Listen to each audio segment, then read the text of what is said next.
Hello बच्चों, let's see the question. The question says a mixture of two white substances was dissolved in water. On passing Ca2 gas through the solution, a deep brown color is developed. Addition of BaCl2 solution to the original solution gives a white PPT.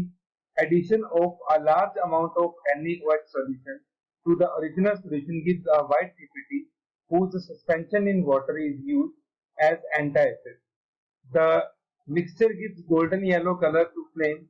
What is the chemical composition of the mixture? Option A NaBr and MgSO4. Option B NaBr and CaSO4. Option C NaBr and aluminium sulfate. Option D NaBr and zinc sulphate. तो हमें ये बताना है कि इस mixture की composition क्या होगी और कुछ हिंट्स हमें दिए गए हैं। तो first of all we will write down the key concept, and the key concept first is bromine gas have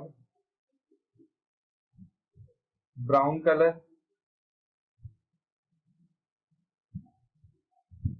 Second, barium sulfate and magnesium hydroxide have white PPT. And third, magnesium hydroxide is used as एंटाइसिड। ठीक, इसको as a एंटाइसिड की तरह हम use करते हैं। तो अब इन तीन की कॉन्सेप्ट को यूज करके हम इस क्वेश्चन को सॉल्व करेंगे। तो सबसे पहली जो बात हमें ये क्वेश्चन के अंदर बोल रहा है वो ये है कि on passing Cl2 gas through the solution a deep brown colour is developed. इसका मतलब ये हुआ, हमें पता है कि ब्राउन कलर कौन सी गैस का होता है, ब्रोमीन का। तो इसका मतलब ये हुआ दैट सॉल्यूशन कंटेन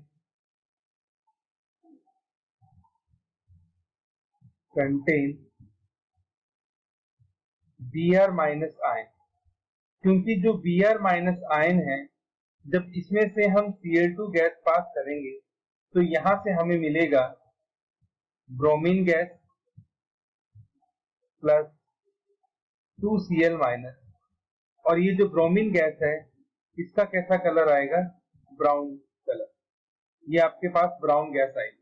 तो इसका मतलब हमारे पास ब्रोमाइड आयन है, और वैसे भी Br तो सभी चार ऑप्शंस में ही है, तो ब्रोमाइड आयन तो कंफर्म ही है यहाँ पे। ठीक है। दूसरा, sodium ion, sodium give yellow colour to flame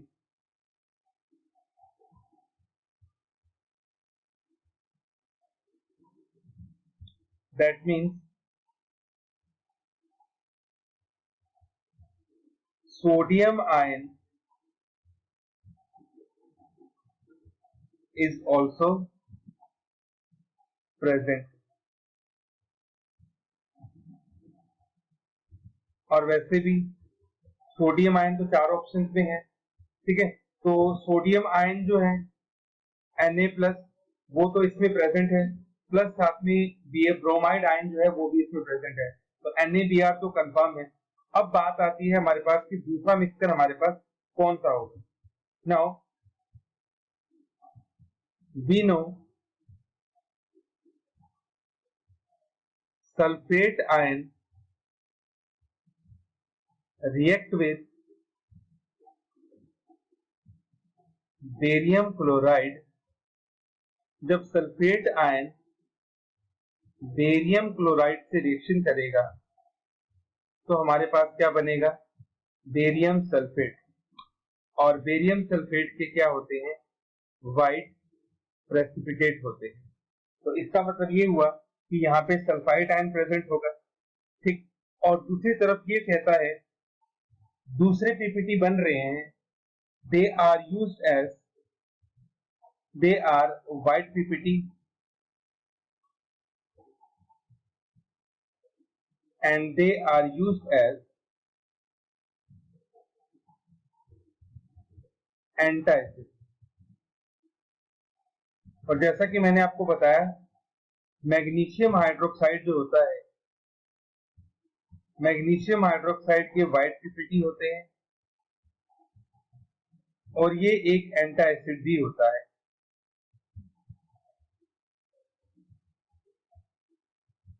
तो मैग्नीशियम हाइड्रोक्साइड कब बनेगा? जब मैग्नीशियम आयन की रिएक्शन करवाई जाती है सोडियम हाइड्रोक्साइड के साथ, ठीक है, तब हमारे पास बनता है MgOH2। तो इसका मतलब ये हुआ कि जो मिक्सचर है उसमें आपके पास एक तो सोडियम आयन प्रेजेंट है, एक ब्रोमाइड आयन, एक उसमें मैग्नीशियम आयन प्रेजेंट है और एक उसमें सल्फेट आयन प्रेजेंट है। तो ये 4 आयन उसके अंदर प्रेजेंट है मिक्सचर के अंदर। अब हम अपने 4 ऑप्शन को देख लेते हैं। तो थर्ड ऑप्शन में NaBr के साथ जिंक सल्फेट है, गलत है। सी ऑप्शन में एल्यूमिनियम सल्फेट है, ये भी गलत है। बी ऑप्शन में कैल्शियम सल्फेट है, ये भी गलत है। ए ऑप्शन में है NaBr के साथ MgSO4, तो ये हमारे पास करेक्ट होगा। तो our final answer is option E, NaBr and MgSO4. Hope you understood it well. Best of luck.